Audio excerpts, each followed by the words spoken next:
you're not just inheriting your ancestors' nose or eye color or skin color, you're actually inheriting the emotional debris that they did not have the opportunity to clear in their lifetime. And it could be passed on, it could skip 3 generations. Did you know that you're living in the middle of an evolution? This is the great new era of the feminine, history in the making. I'm Cherie Burton, and welcome to Women Seeking Wholeness, a podcast for women who long to feel, express, and be who they truly are, here and now, body and soul.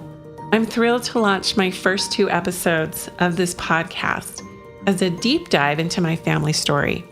Here in episode 1, I speak with my 2 surviving sisters, Taunia Cherie and Robin Jones, about the tragedy of our sister Shawna's suicide. Here we explore some of the destructive patterns that were developed generationally in our family lines and how we've been able to heal them.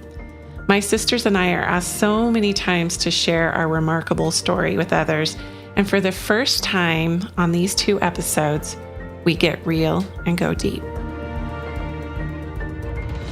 All right, everyone, this is going to be a very real and frank discussion with my 2 sisters, my 2 surviving sisters, Robin Jones and Taunia Cherie.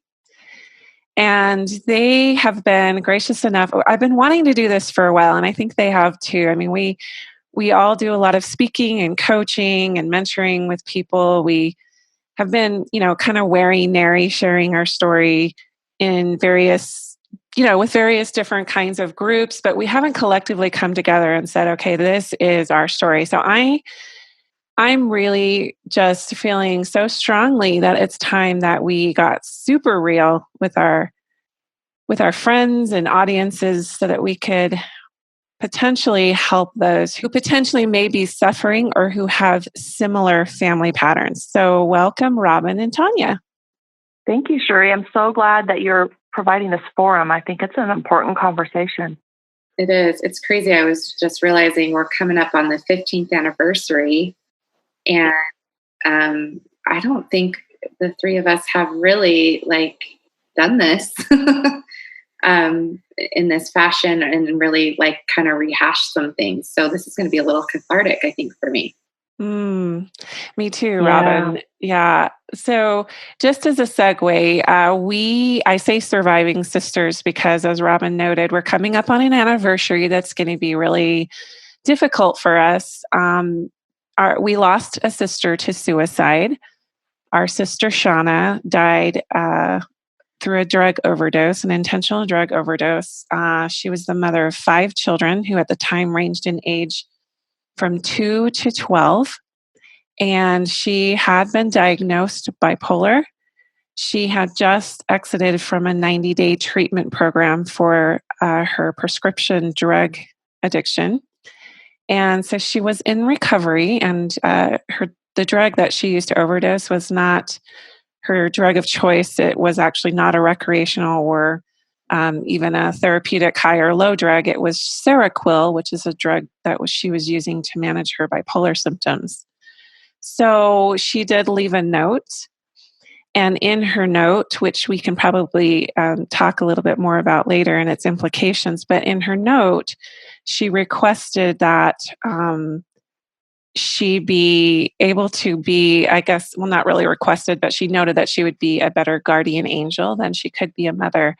She had actually exhausted all of the family's, her husband's resources with inpatient treatment stays as well as recovery programs. She believed that her next step would be committal to a state hospital, and I think that was just inconceivable to her. And so in her mind, she was relieving the family of the burden of her. And just to back up a little bit, we also lost an aunt to suicide. Her name was Julie, and she was 32. Shawna was actually 34. Julie, actually, in her suicide letter, she requested that my parents raise her 3-year-old son, Dusty. So he was raised as the 7th child in our family. But Julie drove to a monument in Colorado, parked her car, put a pillow over the exhaust pipe and fell asleep with carbon monoxide, but she left 2 letters behind. One of them was to my parents that she raised her child, her 3-year-old son. So we don't know how far back our family history goes with bipolar or addiction, but it's quite prevalent. Do either of you have any more to add to that? I just think it's interesting that it's not just. I mean, Julie comes from our father's line, but there's suicides on our mother's line as well. Her first cousins, and if it didn't, the result didn't end in suicide, but there is mental illness and bipolar and debilitating depression that goes way back the maternal line on our mother's side, and then you have our father's side. So it's like a whammy, bringing those two together. And the 5 out of our 7 children have had the depression, anxiety, and various forms of mood disorders. Yeah, and I think our family history people will find very, very interesting, especially the story that we'll get into. But I don't think I know a family that hasn't had some kind of a patterning around mental health issues. And as we know, as we climb more into the study of epigenetics and just that whole, like, you're not just inheriting your ancestors' nose or eye color or skin color, you're actually inheriting the emotional debris or trauma even, that they did not have the opportunity to clear in their lifetime. And it could be passed on, it could skip 3 generations. So we've done a lot of work in our family around identifying what those markers are and trying to come together on what that means for us and how we stop the family pattern and collectively combine and erase all of the programming, what that is. So, okay, let's start from the beginning a little bit. I mean, we noted that my mom has lost some of her first cousins to suicide. My dad's sister committed suicide. I think mental health was largely underreported prior to our mom's day and time, and even in our mom's day and time. So, Taunia, let's start with you because you're the youngest in our family. I'm the second oldest. Robin is baby number 6. So Robin was kind of raised in a different, I like to think my parents had 2 sets of kids. They had 3 girls in 3 years. And then there was a 5-year gap. And then they had 3 more children, 2 boys and a girl. So Robin is actually the youngest biological child in the family. And then Dustin came along after Julie committed suicide and was adopted. I think he's 10 years younger than you, right, Robin? 5. 5. Okay. So Taunia and I were born pretty much to teen parents who are doing the best that they could. But Taunia, why don't you, from your perspective, when did you start to notice that, or have the awareness around anything being painful or different? Well, that's interesting. I don't think I would have a level of self-awareness to recognize that my life could feel differently. Like I was joyful, I was exploratory and adventurous. And then I hit my 20s and just started dealing with some feelings of anxiety and feeling a little off. But it's hard for me to pinpoint, because I have a history, a childhood experience that tripped up what I call my journey into mental illness. So was it the childhood experience that set that, or did I already have the markers to have a journey through mental illness? Right? Yeah. So maybe you didn't have the awareness till you were even in your 20s, is kind of what you were saying. Like it was like a retrospective thing where you're like, oh my gosh, something happened when I was younger.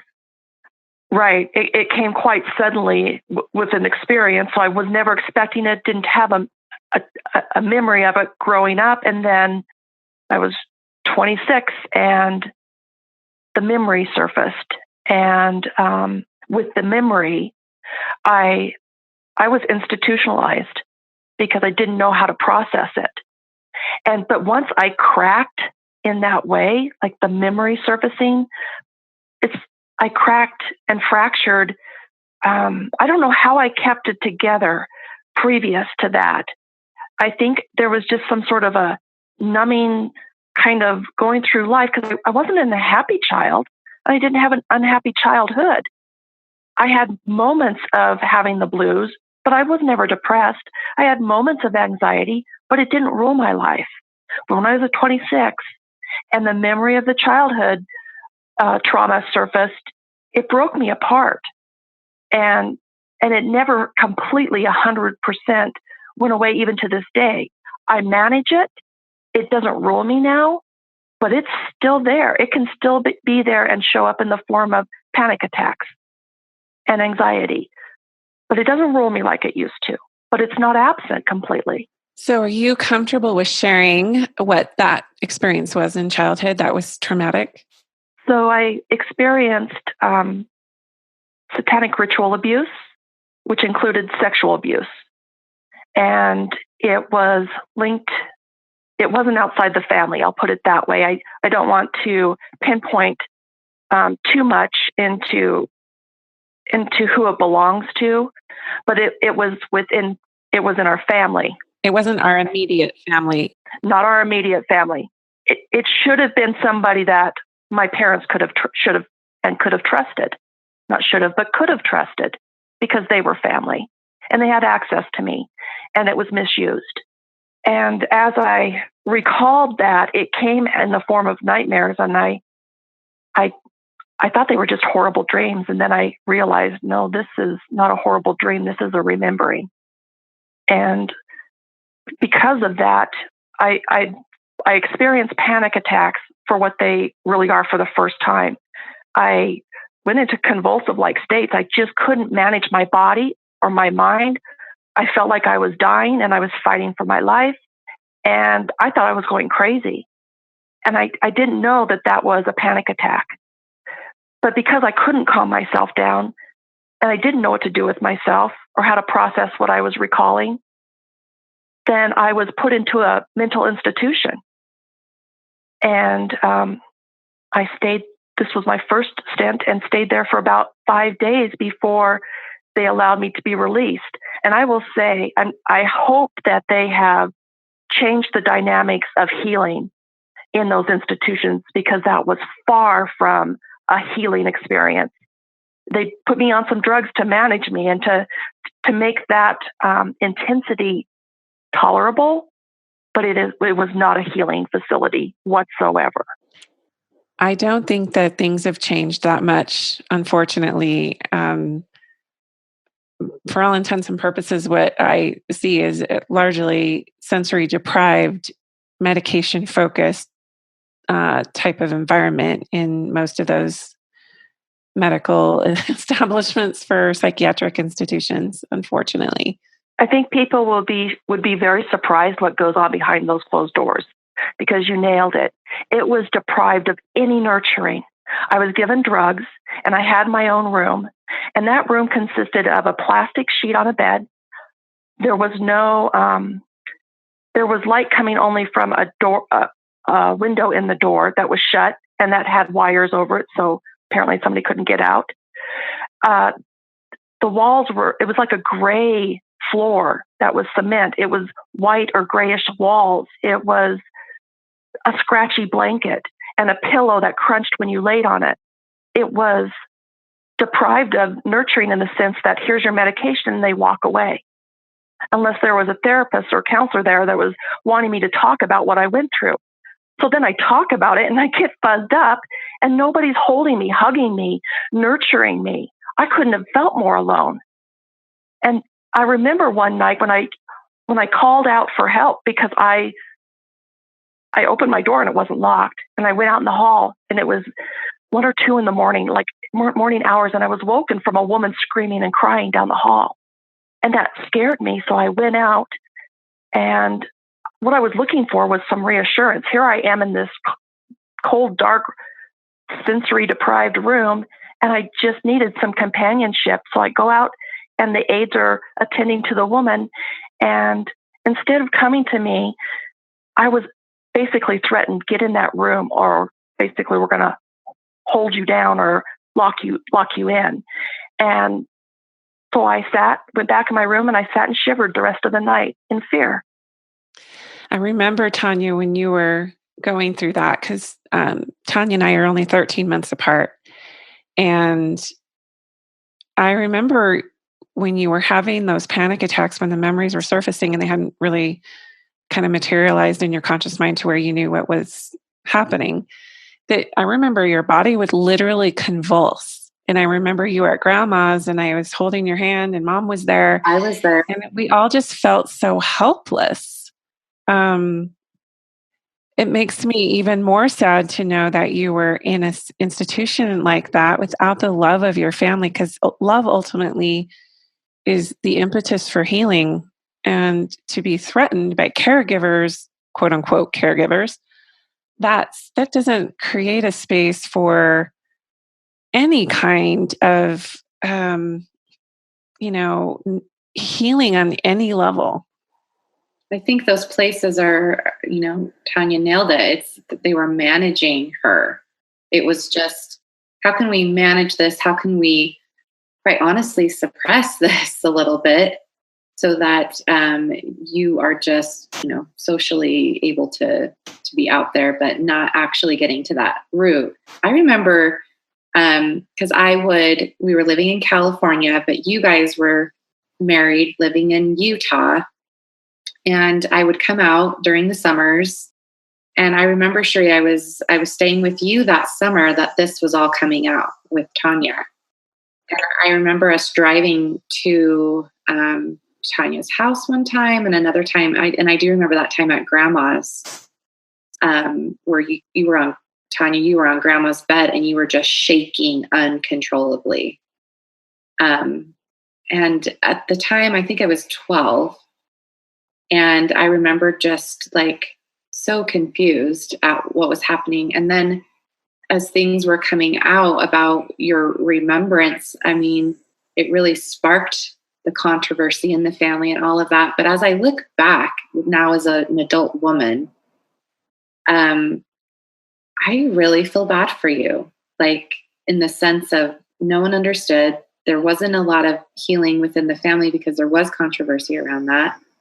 And just where things were at with, what we have now versus what our understanding then, it was completely different. So that, I just want to say that and honor that for a moment.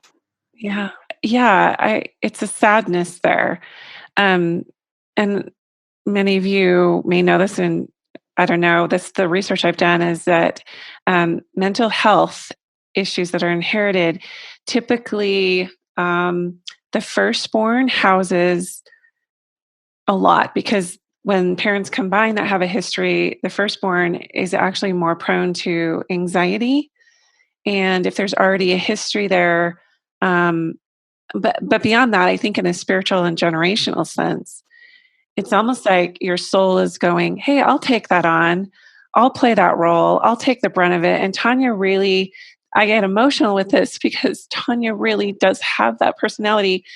Part of the memories that came out as we kind of put pieces together, I don't really have conscious memories of the ritual abuse, but Shawna started to have those kind of memories around that where we knew there was trauma.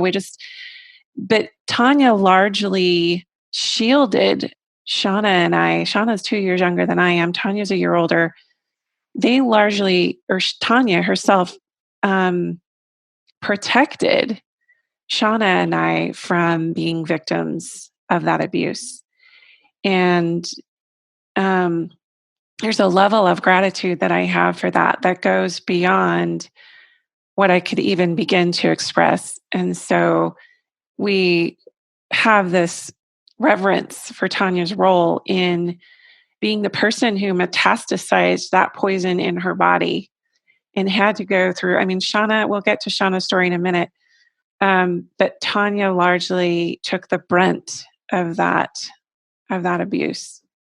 Cherie, thank you for saying that. I never really realized that. It was there to process, and I couldn't take the energy to try to convince people of its reality. I used every ounce of energy just to process it and to get to center without completely falling apart. There was a time when I reached one point where I thought I was so overwhelmed with what I had to process through that it's weird. This is the first time I'm speaking about this. There was a dark tunnel, and I started to go down this really dark tunnel. And it was devoid of any light. And then all of a sudden I started to see a light out in a distance, like a pinpoint of a light. And I had a distinct impression that if I went in that light, I would have not come back.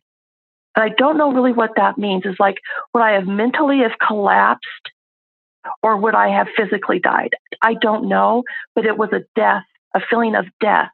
And I was able to stay in the darkness. And this sounds bizarre. Like, who would want to stay in the darkness? But in that moment, I had the knowing, stay with this darkness, because if you go down towards that light, you're not coming back. And something greater than myself allowed me to be in that space of that density and the darkness and the turmoil, and somehow manage it enough to stay intact until I could begin to heal. What people don't understand is when you're remembering something, especially when it's involved with family members and just some sick stuff, what do you do with that? Because nobody wants to call me a liar, but nobody wants to believe that somebody in the family could do that. What do you do with that? And I had that knowing. I'm like, they can't process this. I'm not going to make them choose. I am completely 100% focusing on getting through this. I didn't have to go after the perpetrators. And in fact, I didn't want to. It was just an acceptance of what was and now what, which meant healing. Yeah.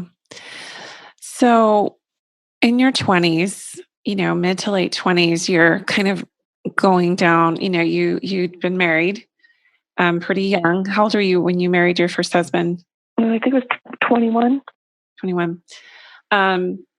And that was also an abusive relationship.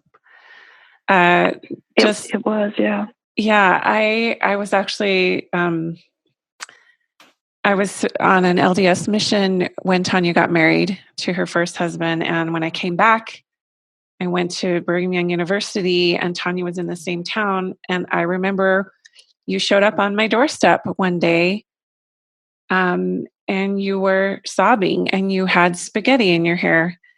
And I don't know if you remember this, Taunia, but it was the first I'd learned of your abuse from him. And I marched you right over to the police station to file a protective order.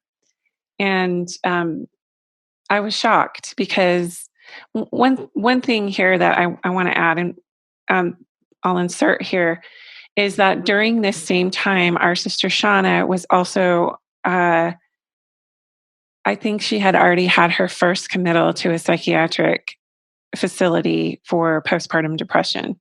And she was a very young mom at the time and had just begun having children. And so it was kind of around that same time, and we'll get to her in a minute. But I remember, just the reason I bring this up is because it compounded the trauma that you had already experienced as a child, which if there was that dark tunnel there, you were about to go through another period of having to heal from abuse. And it sometimes that can reopen other traumas, even though we might not remember everything that happens to us, our body does. Right. And so do you want to walk through that a little bit? I know there's probably a lot of people here who've either suffered from domestic abuse or have had childhood trauma. And maybe there could be some insights there around how you got out and how you started on the path to healing after that. Yeah, it's like I look at who I am now and I'm like, who was that woman that would ever allow the level of abuse that I did. And it was all levels. It was verbal, it was emotional, it was physical. It just had every area. I met him in college, and I tended to be drawn to these broken men that needed what I thought needed help.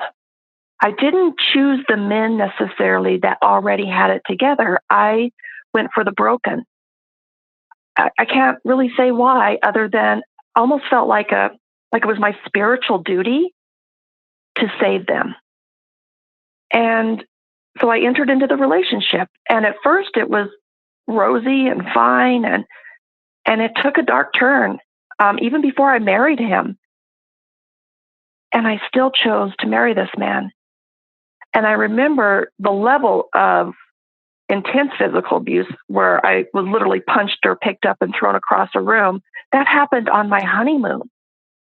So here I am, the day after I got married, and we're on our honeymoon, and he picked a fight. It didn't even make sense, but he wanted to be angry, so he picked a fight. And because I'd never been harmed in that way by him before, I've been shoved, but I'd never been punched or hit or thrown. And I retorted back and held my ground. And when I did, I was picked up and thrown across the room and started to be hit in my body, not in my face. I think he tried to avoid the face so people wouldn't see it. And I checked out. I remember the feeling of being humiliated and knowing that this was going to be my secret. Why was it going to be my secret? Because I just got married, and everybody just celebrated this union. And I didn't even know how to give myself permission to not tolerate this. And that never stopped. The punching, the spitting, I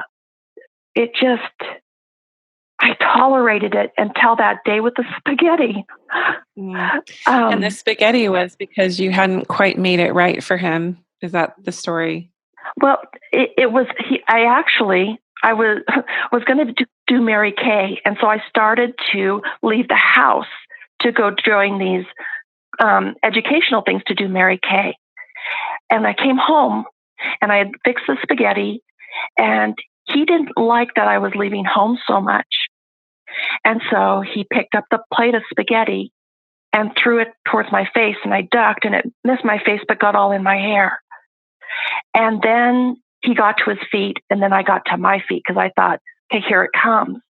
I had the capacity probably since childhood to leave my body. So I would feel the blows, but somehow was able to disassociate from the pain of the blows. I just felt the impact. So I got to my feet, and he got me up against a wall, and I thought, here we go. But there was something different this time. His eyes were wild and crazy in a way I hadn't seen before. And I had a flash in my mind of, this may be it. He may really hurt me this time. And he was right in my face, and he was yelling and screaming and raging. And I was in this deep, calm space, probably because I was checked out. And then all of a sudden, he screamed something and spit in my face and left the room. When he left, I locked the door behind me so I could be safe. And I went into the bathroom, and I started to wipe the spit off my face.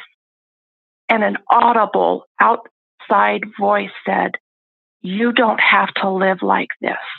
It was literally outside me and audible. And it was like the wake-up call. And that's when I knew I could choose different. And that's when I went to you.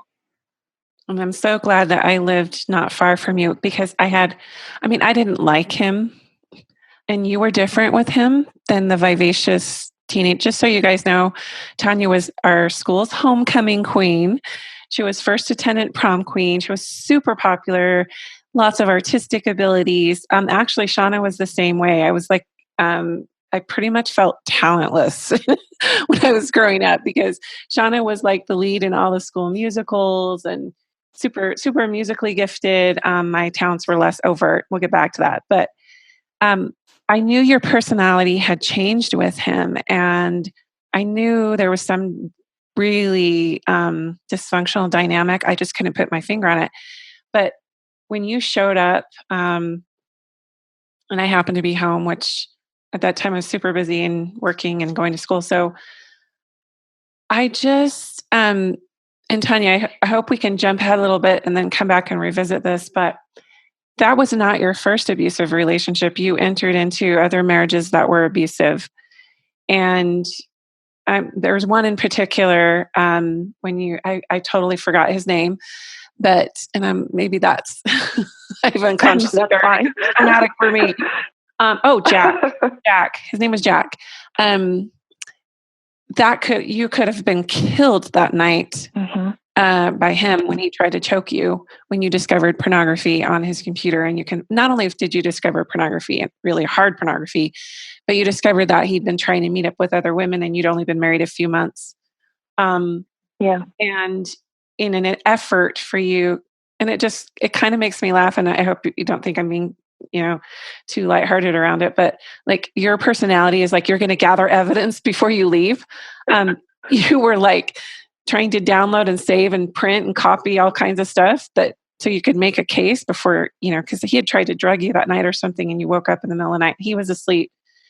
And I'm sorry, I'm paraphrasing all of this. This is just my retelling of it.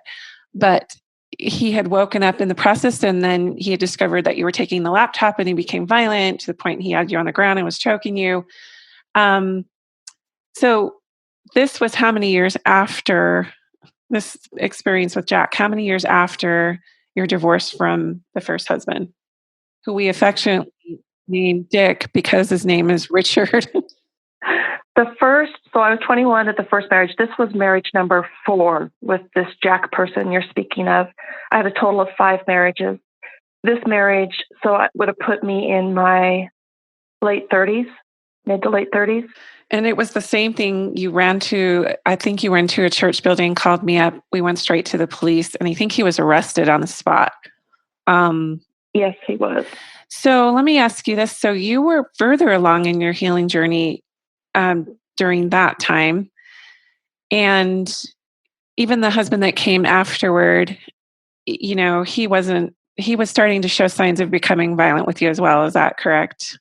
Yeah, he picked up an armchair and threw it towards me. So he hadn't physically hit me with his fist, but large objects and other things were going on. It was more of the same for me, more of the same. And then at one point, because as a family, so Shawna died in 2005. And I remember you were married to your third husband at that time, and he would later become, I don't want to cast him in a negative light.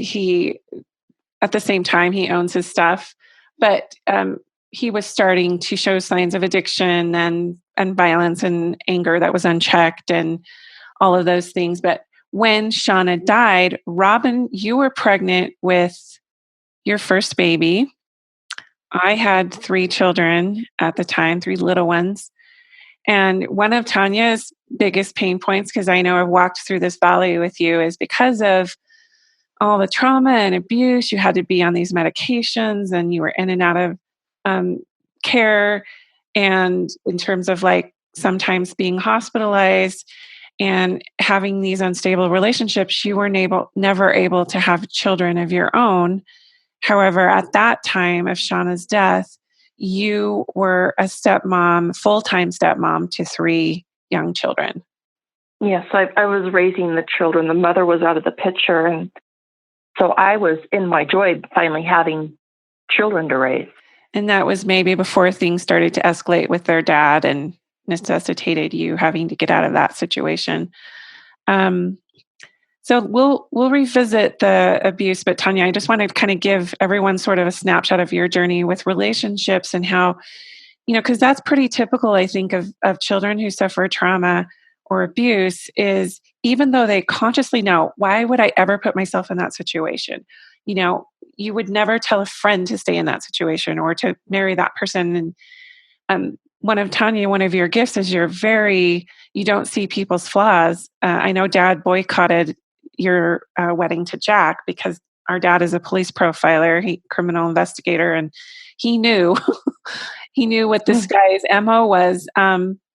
But But just to give that, like, it's not uncommon for women who have been victims of abuse to re-enter that, even though they vow they will never, because on some level that energy still lives in them and they attract that until you draw the line in the sand. And we'll get to your line in the sand in a minute, Taunia, because it's super powerful. Let's talk about Shawna for a minute. So, Robin, you're pregnant with your first baby. So, what are you thinking when you're seeing all this family drama of, like, all of the divorces and all of Shawna's being in and out of these facilities, and you're kind of like, oh my gosh, my sisters, is this? I know you'd mentioned before you maybe thought that was your fate as well, that maybe you had inherited something that could potentially take you down a similar path. Yeah. So I think I have to kind of start with mom because, like you guys mentioned, you were, the three of you were 10 plus years older than me. And then there was a large break, and then I had two brothers. And so after I was born, our mom went into like severe depression and there was a lot of physical stuff. I don't know now. Obviously I was so young, I didn't understand that, and I don't even know how to differentiate the physical from the depression that she was dealing with. But I do know that the furthest back memories that I have with my mom was laying in bed with her, like over and over again. Yeah. I was in 6th grade when you were born, Robin, and literally most of my junior high and high school years, mom was really suffering with depression. And I'm sure she doesn't mind that we share this. We lived in a small town in Wyoming, and there was nobody really told her she had depression or even really, like you said, there were a lot of physical issues that were coming up, which was an outgrowth of the depression. She's the most nurturing, loving, maybe some moms that suffer from depression would maybe alienate or distance themselves emotionally from their kids, or, go in their room and shut the door. But that's not what our mom did. She was right there with you. And I remember you always were laying in bed with her for like 2 years. Yeah. And some of it was autoimmune or something, like you were saying. It's like, what was the shutdown? Was it psychological and or physical? Because they apparently couldn't find what was making her body shut down. Yeah, there was that component as well. And I think because of her physical things that have happened, it has created depression in her. But I start with that because, as a young child and not recognizing that, but just, the low energy, but I was being nurtured physically, emotionally, like I was taken care of, and I would dare say like an extremely happy childhood. I was known as the sunshine girl and everything, that I had to kind of keep that MO of, but yeah, I mean, then growing up and Cherie and her story with placing a baby for adoption, and Taunia, what you were going through and what Shawna was going through, I definitely had low understanding because of where I was at in my capacity to understand that. But when Shawna committed suicide, I was married, I was pregnant with my first child, and there was definite fear that came in because I remember up until like a few months before she wasn't even able to attend our wedding because she was in a addiction recovery program at that time. And I had gotten pregnant fairly quickly after getting married. So when this all went down, just a couple months prior to that, her husband had basically, threatened that if she left again or because she would just leave, then, that would be it. And so I remember the day that I found out she went missing, I just knew. I just had this feeling and I remember I was in our apartment, and I fell to my knees, and I was just uncontrollably crying because I felt it. I felt she was gone. I knew she was gone. And then I remember that next morning we all kind of gathered at Cherie's house. Actually, we were gathered together when we found out. When we actually found out we were at my house. But you had a feeling beforehand that I had a feeling before, and I didn't tell anyone. I just remember just sobbing and so I just knew. But then I remember we got to Cherie's house, and everyone was there, and we were kind of trying to find her. And I remember I just started grabbing the phone book, and I was just looking at hotels in Salt Lake because that was the last ping on her cell phone. We did find out from the detectives that there was a ping in this certain area in Salt Lake. I just started looking up the hotels around that area, and then we called the Radisson, and Dad was the one that discovered. Mm-hmm. Yeah. So I remember he called and he talked to the person, and they said, well, we'll see. They couldn't give information if she was a guest or not. I think they went and checked. And I remember we were all I was Dad. We were all kind of sitting in the living room, somewhere in the kitchen. But then my dad took a call and he went in the other room, and I think we all just subconsciously knew this call was where we were going to find out for sure. And then I just remember Dad crying, saying, "No, no." And that was when we just knew. I'm grateful that we were all together. And yeah, it feels like it was that same, shortly after, I remember Taunia saying she beat me to it. Yeah. Yeah. I mean, that moment, Taunia, when you said that, I think I was full of compassion, but I went into rage, like righteous anger, like this will not happen. This is not going to keep happening in our family. That day when I remember we all fell on the floor, except Robin, you were very pregnant. My mom was just running around the room comforting us. It was the most earth-shattering, soul-splitting moment of my life. And even though we knew she had been suicidal before, she had sort of fantasized. She had watched movies about mothers who commit suicide, or she'd read books and all these things. She actually kind of glorified our Aunt Julie's suicide. But you never can brace yourself for a moment like that. There's a book called No Time to Say Goodbye. It's written by Carla Fine, and she describes suicide as the world explodes. And that's exactly what we experienced. I remember just the sounds. Everyone was moaning.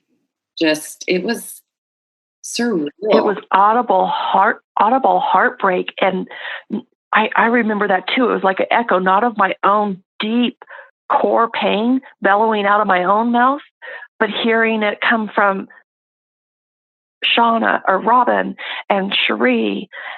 And Dad and Mom were probably just being present for us in our pain, because there was tears, but they were so strong for us. But here's the thing. I held on to the belief of, no, we'll find her, and then this time I'm going to really protect her. That was my concept. So it took me by utter surprise. I did not have any inkling inside of me that this was it for her. I was in a state of shock. I didn't see it coming. As I look back on that experience, and I've written about it and I've spoken about it so much, but if I really climb into it, It feels just exactly what you said, Tanya, shock. I think we all kind of experience shock. Um, I remember I just you went into the mode, your default mode was, I should have protected her. This is not happening. My default mode was, oh my gosh, we gotta get her plans together. Where's her kids? I'm really close to her oldest son, Brendan. And he had been in and out of our house a lot. Shawna and I lived in the same community. Our kids went to the same school. And he came over at one point when we were looking for her. And, and his dad, David, was there at one point with us as well when we were calling hotels and trying to find her. And I remember they went upstairs to our master bedroom, and David was explaining because we need to back up. Shawna had left a message on her therapist's voicemail the night before saying, I need you to get a message to his name was Jason, the therapist. I need you to get a message to my family in the morning. And it was basically a heads up that she was going to take her life. So he didn't get the message till the next morning. And then at that point, we were notified.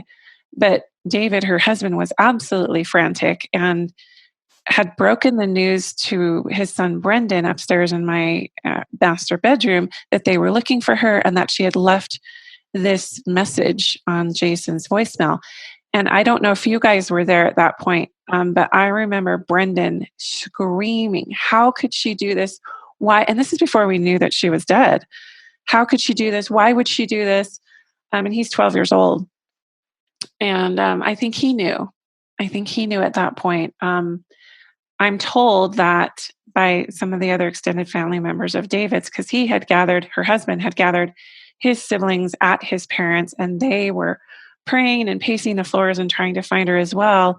And I'm told that as the news was broke, as my dad called David and told him that Shawna was gone, that the same exact scenario played out.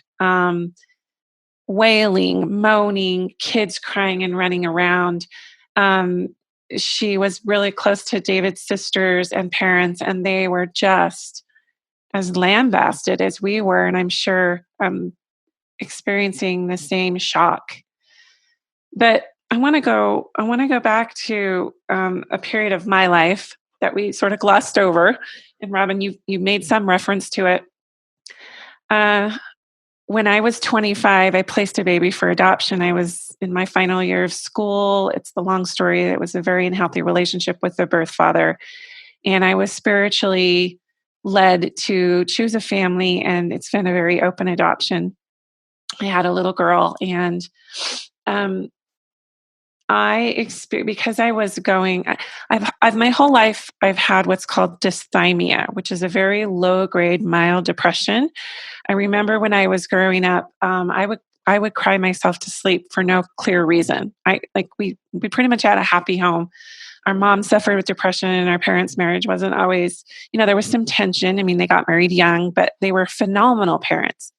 But I was a very sensitive, empathic kind of kid, and I took everything and I internalized it. But I was finally diagnosed with clinical depression my first year of college. And I look back on that. I was suicidal, but I wasn't telling anyone, and I wasn't making a plan, but I very much did not want to be on the planet. And I was majoring in social work, and I was going to save the world. And because I had seen Shawna go through a lot of her demons during that time as well, with being diagnosed bipolar and having lots of surgeries. She would feign illness so that she could get narcotics and so she had. There's some speculation it was Munchausen syndrome, but we're not definitive on that. It was probably more drug seeking. But there was a lot of drama. She had open heart surgery when she was 3. That would have made me 5 and Taunia 6. So there was all of that going on. But my first year of college was a dark time. It was my first time away from home. I was studying, social work. So a lot of my classes were triggering me. I did an internship at a psychosocial rehabilitation center for the chronically mentally ill, and a really large schizophrenic man tried to choke me. But I was on this, like, something's wrong here. My biochemistry is off. And so they didn't try medication with me. I was able to kind of get it together. And then but fast forward, when I was in that unplanned pregnancy and I was alone and sort of like rejected by the dad, like, I don't want a kid, you're on your own. I don't want to have anything to do with this.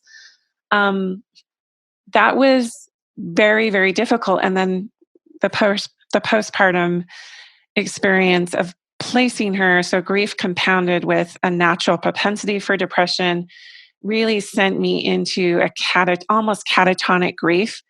And I was not functioning very well.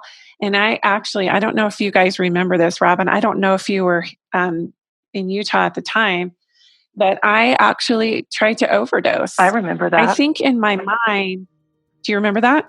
I do. And I remember feeling so angry and yet having compassion for what you just went through. But I wanted you to see my anger about it. I don't know if you remember my anger, because I was having a come to Jesus conversation with you, because I did not want you to have that be your default. Right. Like, don't choose out. Thanks for listening to our story at this point. Man, that's tough stuff to share. Hey, for the remainder of our conversation, tune into episode 2. We go deeper into ways we've been able to put our history into perspective and move forward in healing and continued vulnerability.